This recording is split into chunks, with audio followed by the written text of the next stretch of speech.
an important meeting, but the interpreter never showed up. Negotiations were falling apart, and the staff was panicking. Then, an elderly cleaning lady, whom everyone laughed at, suddenly spoke in fluent Arabic. Subscribe to the channel and write in the comments where you're watching this video from. The first rays of a pale winter sun crept over the skyline of New York City, painting long shadows across the frozen streets. At the far end of the JFK airport complex, a battered city bus came to a halt in a cloud of steam and brake dust.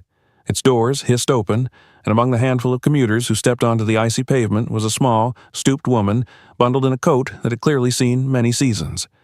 She moved slowly, cautiously, as though each footstep was an act of deliberate patience rather than fatigue. Her name was Martha Wilkins. 78 years old, African American, with a frame diminished by time but carried with quiet pride. Her uniform, standard issue for contracted janitorial staff, was clean but threadbare, the stitching around the shoulders beginning to loosen.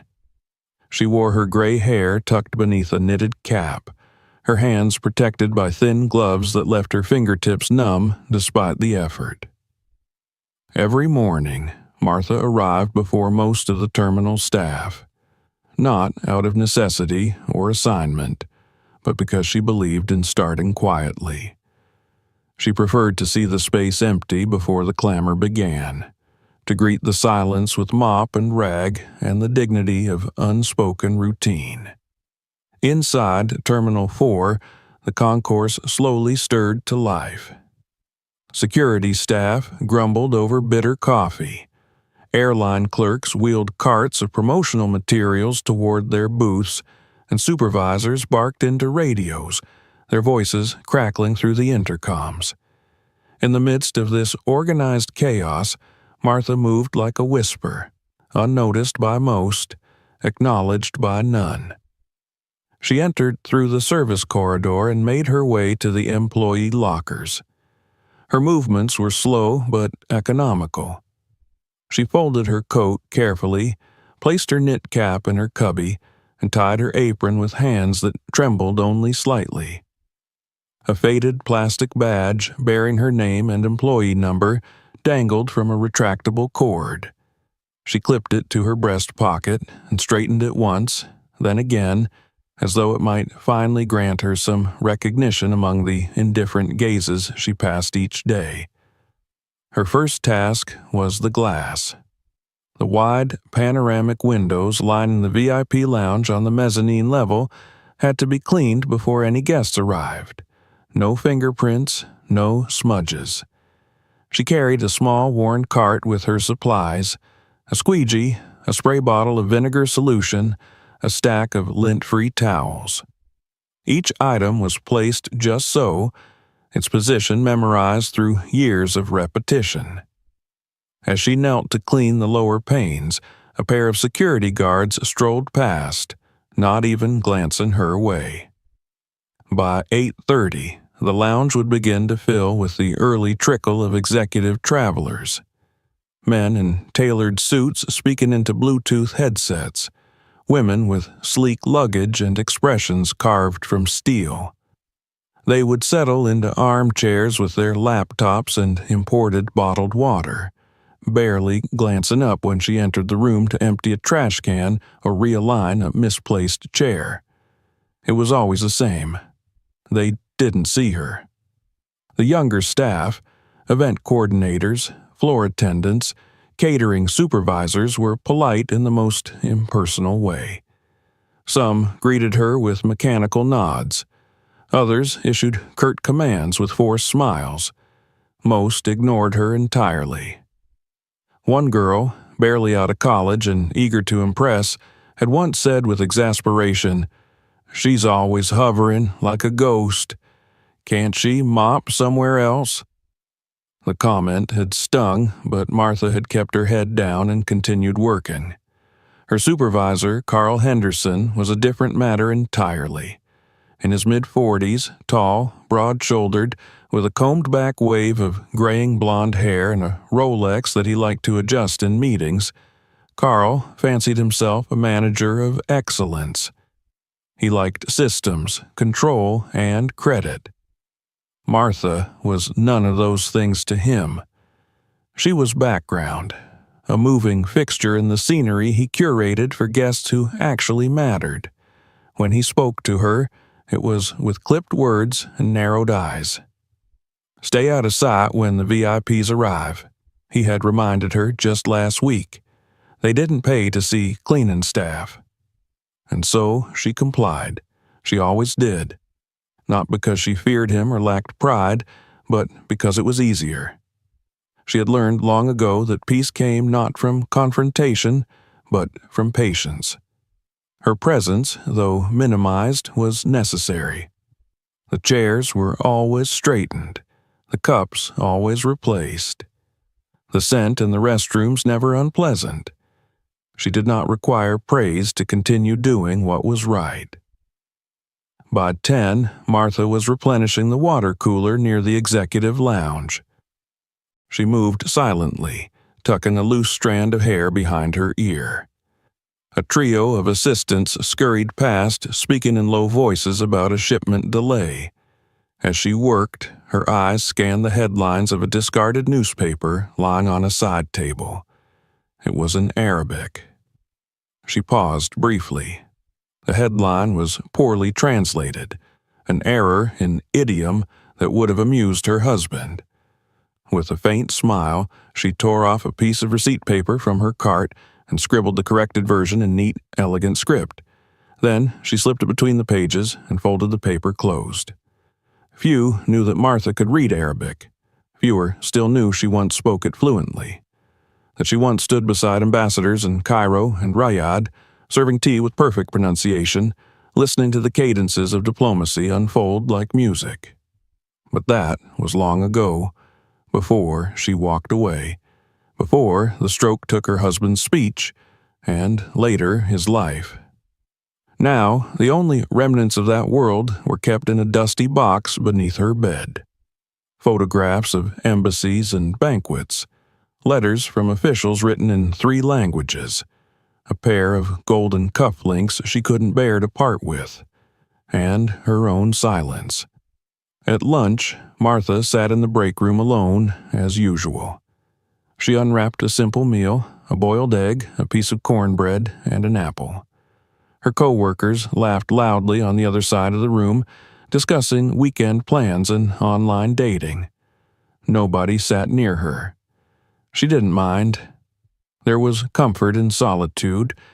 She thought about her husband, about how much he had loved airports, how he would lean over the railing to watch planes take off, calling each one by its make and model.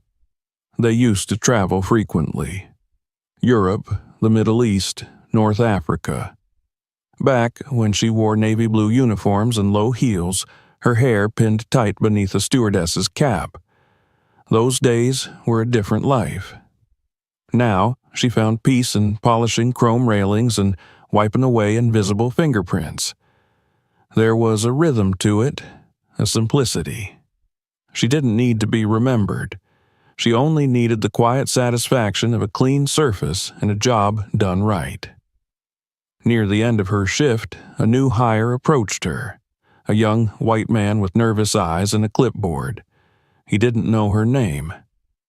"Hey, miss, can you grab that spill in front of gate 14? Someone said it's sticky." She nodded and stood without a word. "No, thank you. No, please. Just orders." As she mopped, she watched the reflection of a plane rising beyond the wide glass, a white arc cutting through the blue-gray sky. For a moment, her hand paused on the handle. Her chest tightened with something unspoken. Then she pressed the mop forward again. By the time the lounge lights dimmed for the evening, Martha had finished her rounds. She returned her cart to the janitorial closet, washed her hands slowly, and retrieved her coat. Her bus would arrive in 20 minutes. Enough time for one last walk down the concourse, where the distant echo of boarding calls rang like memories from long ago.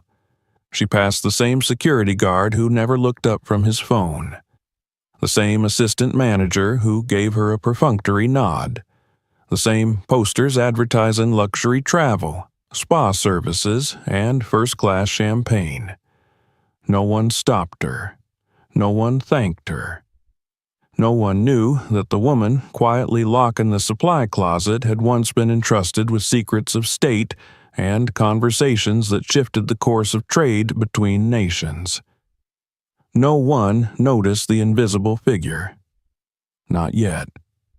By the following morning, a different kind of chill had settled over the airport, not from the weather outside, but from something subtler, heavier. The air inside Terminal 4 seemed taut with pressure, as if the walls themselves were bracing for something unseen. There were no announcements, no alarms, yet everyone from the operations supervisors to the janitorial team seemed to move with a certain alertness, their steps brisker, their glances sharper, their voices just a bit lower. It began before sunrise in the dimly lit office above the VIP concourse, where Carl Henderson stood in front of a large whiteboard, clutching a clipboard, flanked by two junior supervisors. His brow was furrowed, his jaw tight. The memo he had received at 4 a.m. still sat open on his desk, bearing the seal of the Department of International Economic Affairs. A high-level delegation from the Kingdom of Khazir, a powerful Middle Eastern oil state, would be arriving at JFK that afternoon on a private diplomatic aircraft. The head of the delegation was none other than His Royal Highness, Prince Tariq al-Hamadi, a figure known both for his influence and for his unforgiving standards. This was no ceremonial visit. It was the quiet preamble to a potential energy negotiation with U.S. officials, contracts worth billions in oil, infrastructure, and investment. Carl knew what this meant. Every minute of the prince's visit would be under scrutiny, and any mistake, however minor, could ripple far beyond the walls of the terminal. The weight of it settled heavily on his shoulders. In theory, the infrastructure was in place. The VIP lounge was equipped with everything it needed, the catering service had been briefed, and a professional translator had been arranged by the embassy. But in Carl's world, nothing was ever guaranteed. Downstairs, the hustle had already begun. Uniformed staff moved about with a mix of urgency and confusion. Deliveries were signed for without being checked. A nervous intern dropped a tray of glasses near the service elevator and was scolded so harshly she nearly cried. Amid it all, Martha Wilkins clocked in precisely at 6 a.m., just as she always did. The hallway lights flickered slightly as she walked past the staff entrance, nodding politely at a half-asleep guard who gave her no acknowledgement in return. She went straight to her closet, changed into her uniform, and wheeled out her cleaning cart with quiet efficiency. The halls were already a half-step more chaotic than usual. She could sense it in the way people brushed past her, not bothering to excuse themselves. They were too preoccupied to even notice the woman they'd long ago learned to ignore. As she polished the brass trim along the concierge desk in the VIP lounge, she overheard one of the junior managers muttering into his headset. "We need more Evian stocked in the South Cabinet. And someone make sure the Moroccan dates are actually from Morocco this time." Another voice responded, frazzled. "And the prayer mats, where are they? I told purchasing 3 times. Martha continued her work quietly. She could feel it building, the tension, the creeping sense that something was bound to unravel. She recognized it not because she'd seen it here before, but because it reminded her of another kind of chaos, diplomatic chaos. The kind that started with missed formalities and ended with broken alliances. At 8:30, Carl descended upon the lounge like a man preparing for war. He strode through the space with a permanent frown etched across his face, adjusting the cuffs of his blazer every few minutes, as though even his sleeves needed to reflect authority. He barked instructions to the catering team, questioned the floral arrangements, and demanded someone double-check the temperature of the room. He glanced toward Martha, who was polishing the base of a lamp, and snapped, "Stay out of the lounge after 11. I don't want you in the background when they get here." "Yes, sir," she replied simply, not bothering to meet his eyes. She was used to that tone by now. It didn't matter that she knew this lounge better than any of the suited supervisors rushing around. She had watched every inch of it for the past decade. How the carpets wore down in the corners, where the ceiling vents tended to rattle, which glass doors caught streaks in the afternoon light. But none of that counted. Not when the world saw her only as the one who emptied trash cans and wiped countertops. By noon, the storm had truly gathered. The lounge had been transformed into a showroom of controlled elegance. The silverware gleamed, the armchairs were arranged at strategic angles, and the central table was adorned with fresh fruit, delicate pastries, and 2 French press carafes of single-origin coffee. Still, Carl wasn't satisfied. "What about the translator?" he asked a woman from the embassy staff, his voice pitched just a little too loudly. "He should be en route. He left the hotel an hour ago," she replied. "That's not good enough," Carl hissed. "I want confirmation he's in the building before wheels down." But no confirmation came. Outside, snow had begun to fall lightly, dusting the tarmac in soft white. The weather reports were suddenly full of delays and rerouted flights, and somewhere in the city, stuck on the wrong side of a frozen overpass, the translator's car sat motionless in a line of blinking hazard lights. Inside, the mood shifted further. The staff grew quieter, more careful. Carl paced. His radio buzzed with updates that offered no comfort. Martha, meanwhile, had moved to the side hallway and was wiping down the frosted glass along the perimeter. She had been told to stay away from the central lounge, so she worked around the edges, humming a tune softly under her breath, one she hadn't heard since her Cairo days. No one noticed. Shortly after 1 p.m., Carl received the call he had been dreading. The translator would not arrive on time. Snow, stalled traffic, a closed highway. He listened to the embassy liaison, tried to soften the blow, but his mind was already racing. "This can't happen," he muttered to himself after ending the call. "This is not happening." He convened his team and issued instructions. "We stall, smile, nod, offer them drinks. Most of these guys speak English. It'll be fine." A young assistant hesitated.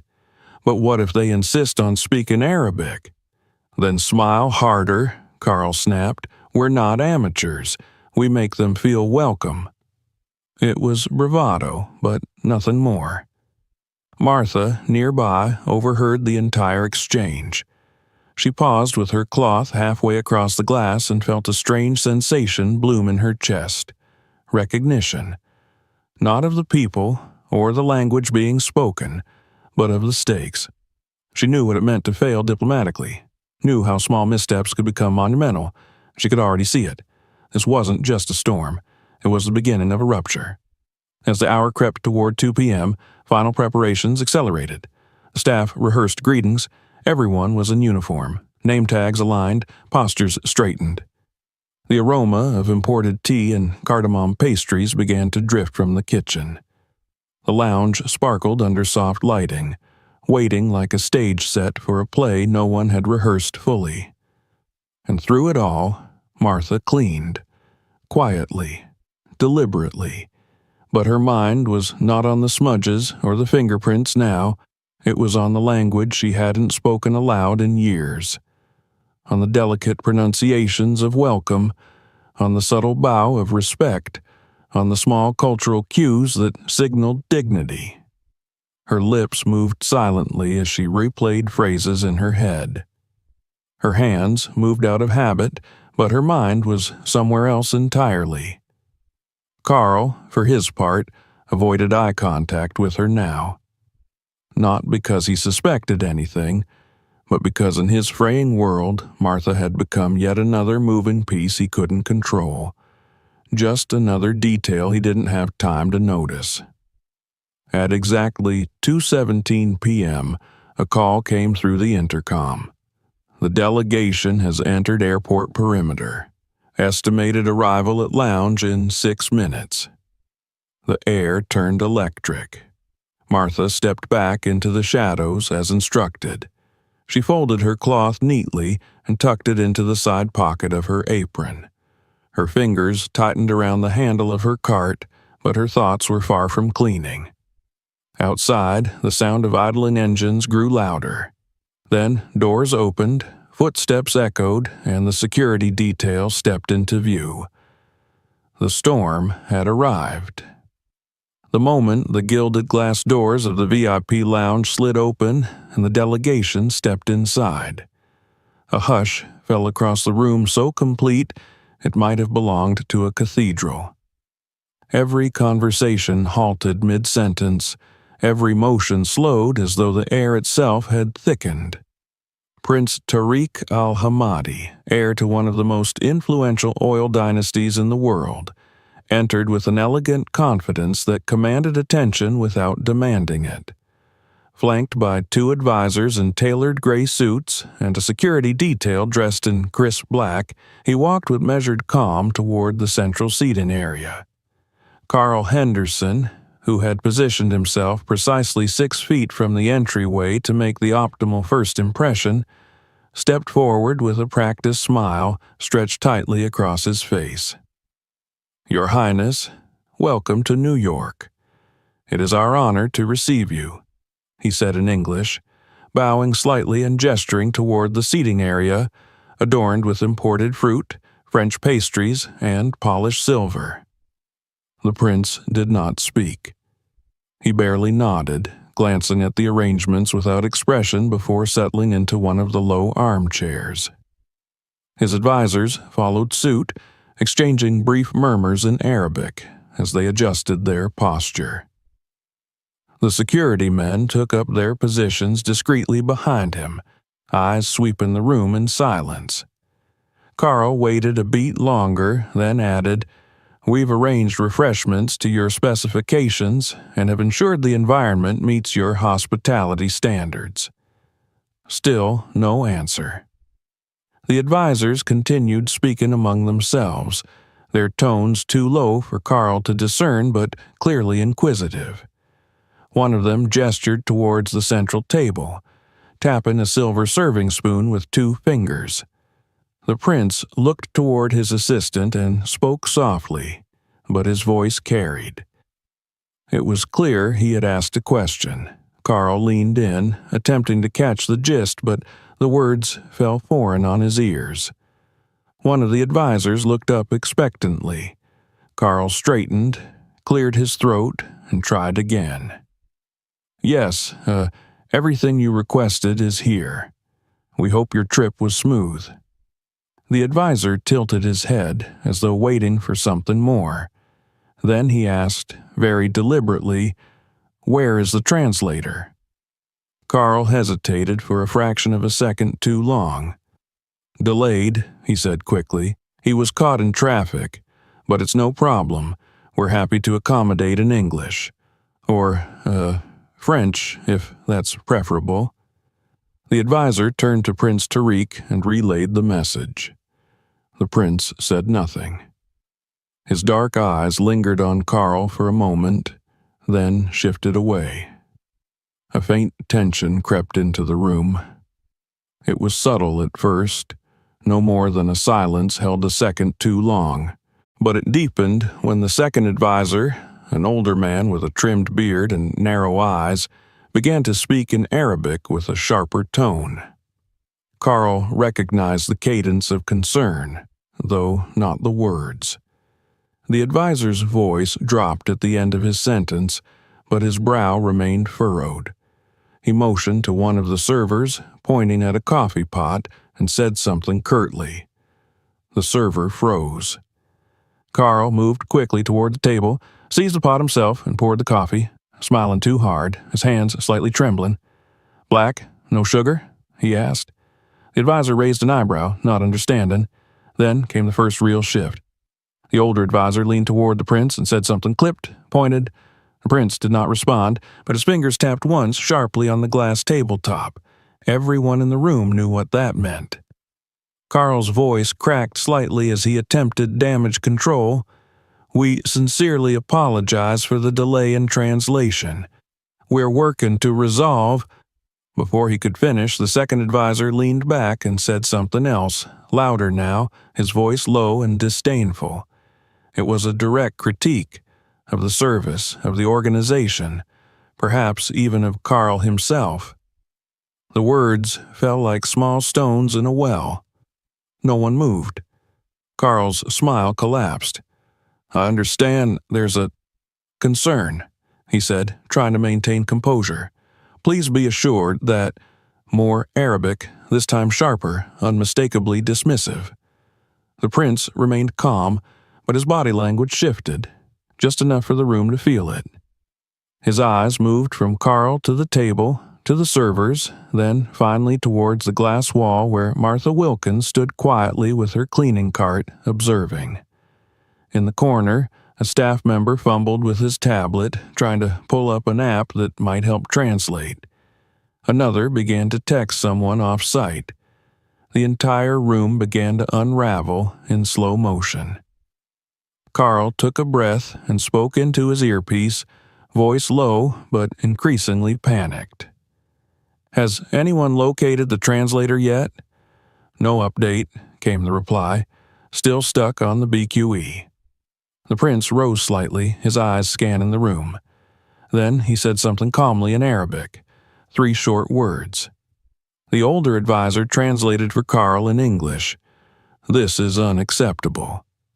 That was the fracture, the moment of failure. Carl's face drained of color. He turned to the staff, eyes wide, grasping for someone to blame. His gaze settled on a young assistant standing near the refreshment table. "You were supposed to monitor comms.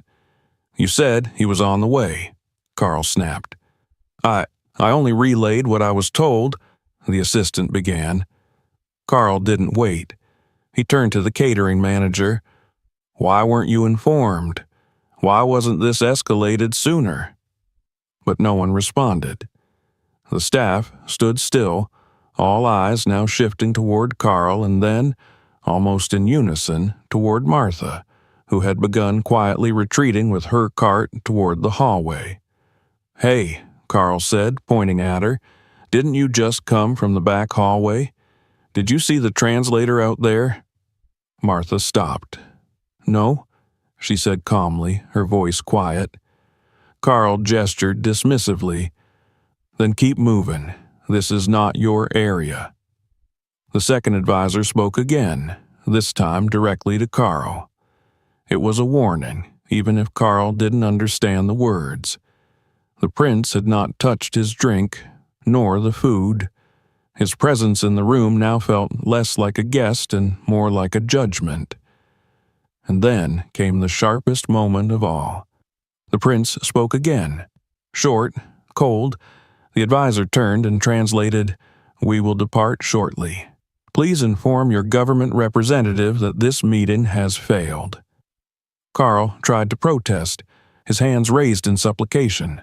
"Please, Your Highness, we ask only for a moment's patience. I assure you, we—" But the words died in his throat. Behind him, Martha had not moved. She stood in place, her hands resting on the cart handle. Her face was calm, but something behind her eyes had awakened, something long dormant. She had seen this exact dynamic before. The moment when diplomacy failed, not because of intention, but because of carelessness, blindness, and arrogance. She watched Carl flail, watched the advisors exchange murmurs, watched the staff shrink into corners, helpless and silent. She saw in the prince's expression a subtle shift, not anger, but disappointment. And something else. Resignation. Martha's fingers twitched, not out of fear, but memory. She recalled standing behind a minister's wife in Ankara during a dinner where the interpreter collapsed from heat exhaustion. She had stepped forward then, too, almost without thinking. Back then, her hair was black, her skirt suit navy, and her voice firm. She remembered the heat of the stage lights, the scent of rosewater, and the look of recognition on the ambassador's face when she spoke his language. Now, she stood in an apron with scuffed shoes and aching knees. But her voice still remained. She didn't speak, not yet. But the moment was almost upon her. The room was seconds from total collapse. The meeting was about to be deemed a diplomatic failure. And no one in that room had the words to stop it. Except her. The silence that hung over the lounge was nearly unbearable. It was the kind of silence that spoke louder than any reprimand, a silence that hollowed out the air and made every movement feel like a violation. Carl stood frozen near the table, his hand half raised in a desperate gesture he hadn't finished. The advisors were murmuring to one another in Arabic, their expressions a mix of disapproval and irritation, while the prince sat still as stone, eyes lowered toward the untouched refreshments. The staff had receded into the corners of the room like shadows withdrawn at dusk. Even those who had never been afraid of Carl before now seemed reluctant to move. The failure was undeniable, its consequences already looming. It would not just be Carl's reputation that suffered. It would be the terminals, perhaps the cities. News of diplomatic disrespect traveled swiftly and lingered long. It was in that vacuum of helplessness that a soft voice emerged, so gently spoken that no one responded at first.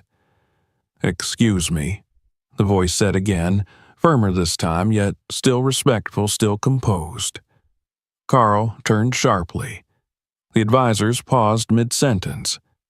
All heads turned toward the side hallway where Martha stood, no longer hiding behind her cart, but no more assertive than usual. She held a silver tray in both hands, balanced perfectly, her back straight, her steps even. "I understand," she said in clear, melodic Arabic, "that you prefer herbal tea and medjool dates. May I offer these with respect as a welcome to your journey?" A breath caught in someone's throat. The room was still, entirely still. Carl's eyes widened in disbelief, but his voice failed him. The older advisor's brows lifted slightly. He looked towards the prince, who regarded Martha with a new expression, measured but curious. He spoke briefly, quietly, and the advisor nodded once before translating. "You speak Arabic?" he asked her, switching to English for Carl's benefit. Martha answered directly in Arabic, with the ease of someone who hadn't merely studied the language but had lived in it. "I do. I served in diplomatic hospitality for many years." She stepped forward and placed the tray on the edge of the low table in front of the prince. The tea's fragrant steam rose gently in the space between them. Her every movement was precise, dignified, not rehearsed, remembered. The prince looked at her hands. They were steady. He nodded once and picked up the porcelain cup, inhaling the scent before taking a small sip. Then another. He set it down carefully and looked at her again, this time with the slightest curve to his mouth. It wasn't quite a smile, but it wasn't far. The older advisor murmured something in Arabic, and the younger one let out a breath that sounded suspiciously like relief. The tension cracked just slightly. One of the staff members by the far wall lowered her shoulders as if she'd been holding her breath. Carl took a step forward. Yes, she's one of our support staff. We're very proud of our multicultural team," he said, forcing a grin. Martha did not look at him. Her eyes were on the prince. The prince spoke again, slowly this time, as though trying to understand not just her words, but her presence. "What is your name?" he asked in Arabic. "Martha Wilkins," she replied, "though when I worked in Cairo, I was often called Miriam." A beat passed. Then the prince chuckled, low and smooth. "Then Miriam, it is," he said. The staff around the room didn't understand the exchange, but they didn't need to. The change in the room was palpable. The silence now was a different kind, one of awe. Carl stood off to the side, uncertain whether to reassert his control or retreat. He opened his mouth, but the prince spoke again. "I would like to speak with her," he said. The older advisor translated the request into English. Carl blinked. "Of course, Your Highness. I'll arrange for a room, a private—" "No," the prince interrupted softly. "Here is fine." Martha, ever poised, inclined her head. "I would be honored." They sat across from one another, not as servant and sovereign, but as equals. The prince gestured toward the tea. "You remembered how I like it." She smiled. "It is a courtesy I was taught to never forget." And then they spoke. Not about treaties or policies, but about places and people. He asked where she had worked, and she told him. In Cairo, in Amman, in Abu Dhabi. He asked if she still followed the political changes in the region. She nodded, citing names, recalling events, placing herself firmly in a timeline he knew well. When he spoke of his father's reforms, she responded with insight and respect. When he mentioned his recent tour of educational centers, she shared a brief story of helping a diplomat's daughter with her French pronunciation during a state visit to Paris. It was not just a conversation, it was an exchange of memory and recognition, a weave-in of two lives through a common thread of service and understanding. At one point, she made a small joke, nothing forced, nothing flashy, just a simple comment about airport tea never being strong enough, and the prince laughed. Not politely, not out of obligation, but with genuine mirth. The advisors glanced at one another, their postures softening. The tension that had nearly ruined the visit dissipated into something warmer, something human. Carl stood rooted in place. He looked to the director of the terminal, who had entered minutes before, summoned by the unfolding crisis. The director said nothing, just watched. Martha's tone remained steady, gracious. She neither overstepped nor diminished herself. She did what she had always done best. Built bridges, not through grand speeches, but through humility, cultural fluency, and presence. She embodied what hospitality was meant to be, not choreographed, but sincere. Eventually, the prince stood. He looked around the room once more, then back at Martha. He spoke in Arabic, and this time his voice carried. "This woman has shown me more understanding in 5 minutes than I have received in 5 years of meetings." Then, switching to English, he added for the benefit of those present, "This is what respect looks like."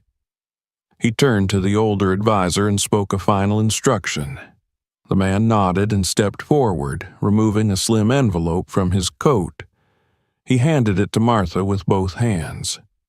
Inside was a personal letter of thanks, written in Arabic, and a gilded calling card bearing the seal of the royal household. "Should you ever wish to visit our country," the advisor said, "you will be welcomed as a guest of the prince himself." Martha bowed slightly. "That is a kindness I will never forget." The prince offered one last nod, then turned toward the exit. His entourage followed, but not before both advisors gave Martha a nod of respect, and one of the guards even placed a hand over his heart as he passed. As the doors closed behind them, the room remained silent. Not awkwardly so, but reverently. Then someone whispered, "What just happened?" Another voice replied, "She saved the entire thing. That's what happened." Carl looked down at his shoes. He had no words. Martha turned toward her cart, took a deep breath, and began to gather her supplies. She was already back in motion, already returning to the role she'd worn so long. But something had changed. It was not the role that had changed. It was how everyone now saw it. How everyone now saw her. The woman they had never noticed had become, in a single afternoon, the one person no one could forget. The following morning, the hush that lingered over Terminal 4 was not the nervous kind that had filled the lounge before Prince Tariq's arrival. It was a quieter, more curious silence, the kind that followed a revelation, the kind that waited for certainty to take shape. Whispers had already begun to stir in the corridors before the first pot of coffee brewed. Something had happened during the prince's visit, something unexpected. Not the catastrophic failure that many had feared, but something else entirely. A shift, a turn, a story too remarkable to ignore. Carl Henderson arrived just after dawn, dressed sharply in his navy blazer and silk tie, with a confidence more manufactured than felt. He entered the administrative wing with a stack of neatly bound reports in hand, ready to spin the previous day's disaster into a personal success. He had been up late rewriting the narrative, reframing the near-diplomatic collapse as a moment of adaptive leadership, of creative improvisation under pressure. Now, as he stood outside the conference room on the 7th floor, waiting to meet with Director Yamaguchi, he rehearsed his lines under his breath, polishing each sentence with practiced finesse. When the door opened, the director did not greet him with a smile. He was a tall, restrained man with a demeanor that inspired silence. He simply gestured for Carl to enter. The room was bare, save for a tablet on the table, a few folders, and a half-full cup of coffee cooling at the edge of a paper coaster. Carl took a seat, offered his preliminary remarks, and launched into the version of events he had prepared so carefully. "We were informed late of the translator's delay," he began, his voice firm and confident. "Naturally, I assessed the risk and directed staff to maintain full hospitality standards which, under the circumstances, I believe we executed to the best of our ability." The prince was, as I understand it, quite satisfied by the end of the visit. "I think it speaks to the efficiency of our training program and the flexibility of our team under pressure." He paused for effect, awaiting a nod of approval or at least a request for elaboration. None came. Instead, Director Yamaguchi reached for the tablet and tapped the screen. Without a word, he turned the screen to face Carl. The video began to play, security camera footage from the VIP lounge. It showed the entire sequence, the failed introductions, Carl's panicked attempts to communicate, the moment when the advisors nearly left, and then Martha. There she was, small and steady, stepping forward, her voice calm and fluid in Arabic. The room transformed around her. The tension lifted. The prince smiled, laughed, spoke with warmth. It was undeniable. Carl's throat tightened. He hadn't realized how much had been captured. He had assumed the cameras were off, or at least pointed in the wrong direction. Now, in crisp detail, they were bearing witness to a truth he had tried to bend. When the video ended, Director Yamaguchi didn't speak immediately. He picked up a folder and placed it on the table. Inside were handwritten accounts from the staff, testimonies collected the night before. "Every member of your team was interviewed," the director said quietly. "Every one of them attributed the success of the prince's visit to one individual, not you." Carl felt a prickling sensation at the back of his neck. "They also mentioned," the director continued, that you attempted to shift blame when things began to go wrong, that you singled out junior employees, that you dismissed Miss Wilkins before she acted, and attempted to reclaim credit after she succeeded. Carl opened his mouth to respond, but no sound came out. Director Yamaguchi closed the folder and folded his hands. Effective immediately.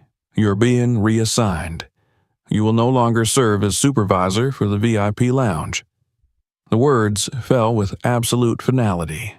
Carl's shoulders slumped, his palms damp against his lap. He wanted to protest. He wanted to explain that it hadn't been malice, just panic. But deep down, he knew the truth. He had seen an opportunity to elevate himself, and he had done so at the expense of the very person who saved them all. Outside the room, just down the corridor, the buzz had already begun. Staff clustered in small groups, talking in low voices, checking their phones. One had pulled up an old article from an aviation history blog. There, in black and white, was a younger Martha Wilkins, dressed in formal diplomatic uniform, standing beside the U.S. ambassador in Cairo, smiling graciously for the camera. The caption read, "Martha Wilkins, the unsung diplomat of the skies." She had been there the whole time, cleaning their coffee stains, picking up after their meetings, watching as they looked past her, day after day.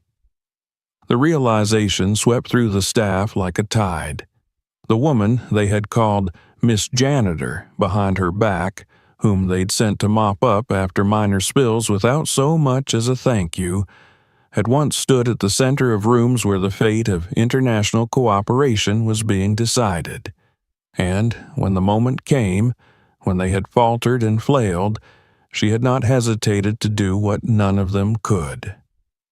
Later that afternoon, as the lounge settled back into its usual rhythm, a new kind of energy filled the space.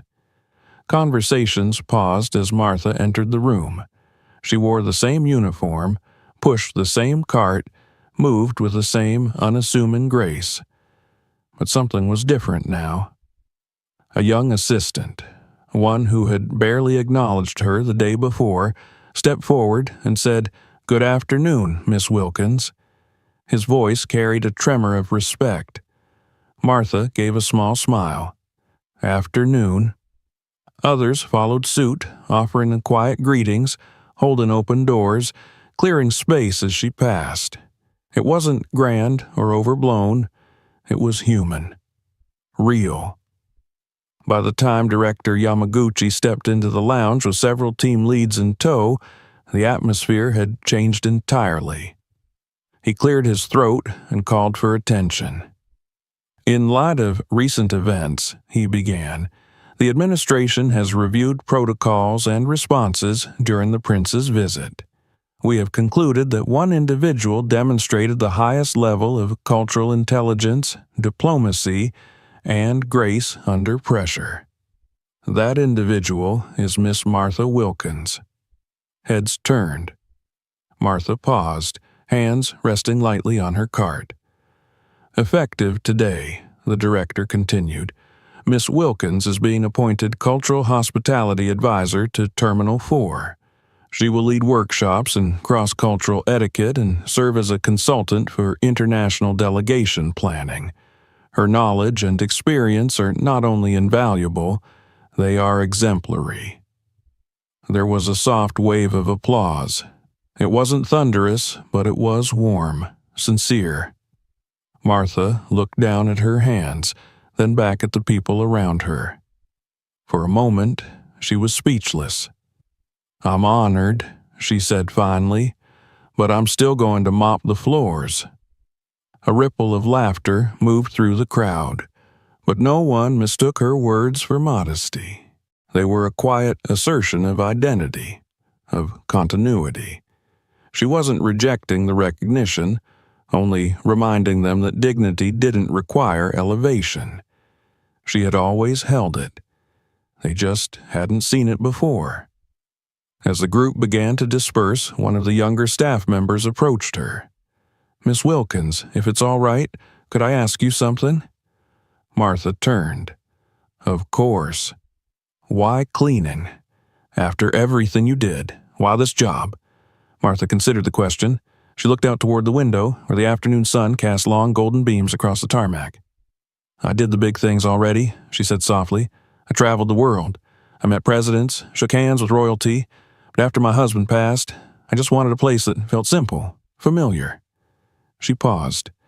"This terminal, this was where he always met me after assignments. We'd watch planes together. He loved the smell of jet fuel, said it smelled like purpose." The young man listened, eyes wide. "Cleaning," she continued, "gives me peace. When I clean something, I know I've made it better, even if no one notices. And sometimes when the world is too noisy, that's enough." Her words weren't poetic. They didn't need to be. They carried the weight of a life lived fully, quietly, and with grace.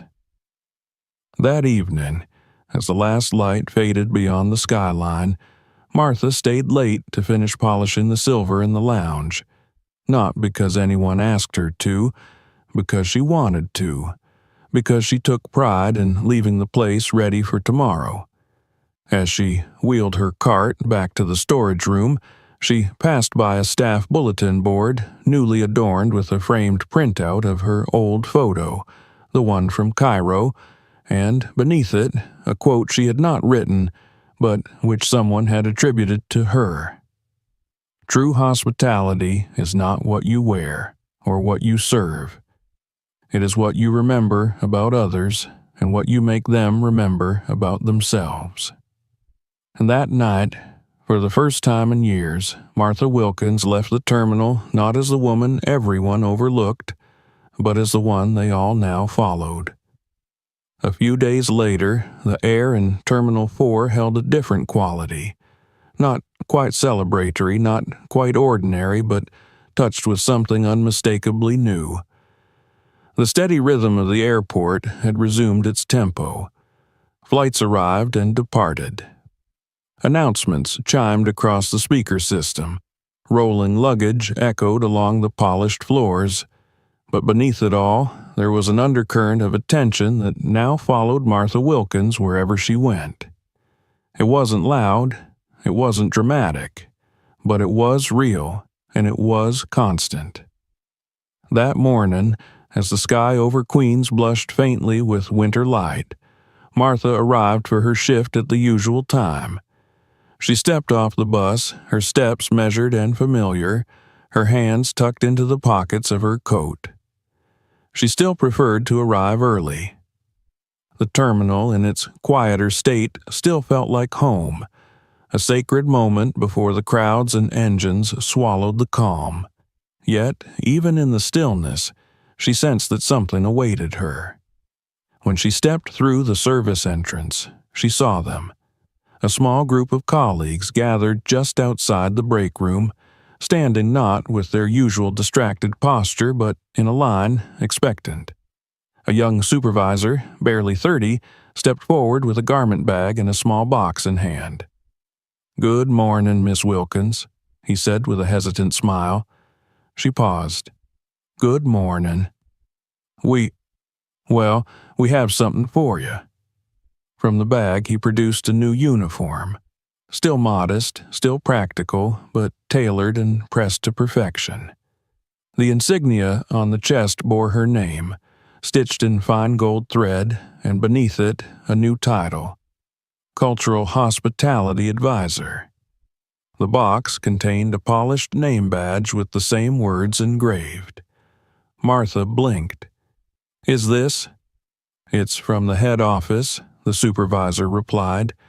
"They'd like you to begin working with the training division. Orientation for international etiquette, cross-cultural sensitivity, service with respect. You're already a model of all of it, so they figured, who better to teach?" Martha looked down at the fabric in her hands, then at the faces around her. These were the same people who used to walk past her without so much as a glance. And now they stood before her with a quiet kind of reverence, waiting for her response. "I'm not sure I know how to teach," she said slowly. "You already did," the young man said. "We just weren't listening." She smiled faintly and nodded. "Well then, I suppose I should get changed." That day, she stepped into the lounge not as a cleaner, not as a background figure, but as a woman recognized for who she was. Her uniform still bore the shape of utility, but its meaning had been altered. It was no longer invisible. It was emblematic. Staff members greeted her with warmth. Guests, even those who had not been there during the prince's visit, sensed something distinct in her presence, and the younger employees, once so eager to distance themselves from her work, now paid close attention to her routines. They watched the way she arranged the furniture, how she spoke to travelers, how she listened more than she spoke. By early afternoon, a cluster of new recruits followed her from station to station, mimicking her gestures, asking quiet questions. She didn't give lectures. She didn't write manuals. She simply showed them how to see people. "You walk slowly, Miss Wilkins," one of them observed with a grin. "Helps me see more," she replied. They laughed, and she laughed too. In the staff kitchen, someone had printed her photo from the Cairo days and tacked it on the bulletin board beside notes and flight rosters. Above the image, someone had written in marker, "Diplomat, teacher, colleague." No one called her the cleaning lady anymore. Around mid-afternoon, a package arrived for her.